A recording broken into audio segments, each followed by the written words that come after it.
Et tous ces dirigeants, chefs de gouvernement, chefs d'État, Ouais. professeurs d'austérité ou de rigueur à travers l'Europe qui sévissent, il y en a, Emmanuel Todd. C'est Oui. le dogme. Oui, alors ça, La c'est... rigueur, Oui, l'austérité, mais c'est là- le dogme. Mais là, Alors, mais là, ce qui est formidable, c'est que la vérité est en train de Oui. sortir sur les partisans de l'austérité. C'est pour ça que je trouve que l'affaire Cahuzac est vraiment une très bonne nouvelle pour la démocratie en France. alors expliquez-nous Eh ben, pourquoi. si vous voulez, Cahuzac s'était fait une image de.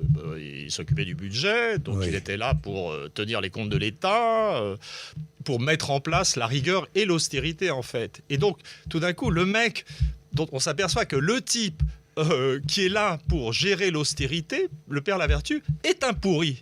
Oui. Mais ce qu'il ne faut surtout pas faire, c'est s'imaginer que c'est une exception.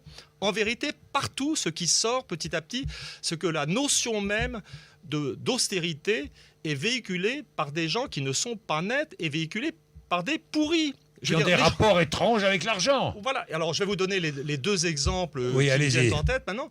Il y a les pères Lavertu, genre Monti en Italie, ou le mec de la Banque centrale, Draghi, qui sont des gens qui avaient des liens avec la banque Goldman Sachs, donc avec la spéculation. Et le dernier exemple qui vient de sortir, c'est, je ne sais pas si vous avez vu, c'était dans toute la presse, Oui. cet article, il y avait un article fait par deux professeurs, ça a été publié, Oui. une revue de Harvard, etc., Oui, tout très à sérieux, qui expliquait, qui essayait d'établir que les pays Oui. à gros On déficit en parlait avec public Hervé Gattegno tout oui, à l'heure, justement. avaient de grosses difficultés. Et ce qui vient d'exploser, c'est que l'article n'est pas sérieux, fonctionne Les avec un calculs échantillon. sont faux, oui. Les calculs sont faux, un échantillon, mais ça Oui. veut dire que la corruption a atteint la science. Et donc, maintenant, je vous propose une règle opératoire et je propose à tous les gens qui s'occupent d'information et de journalistes, toute personne qui prône l'austérité devrait faire l'objet d'une enquête de moralité.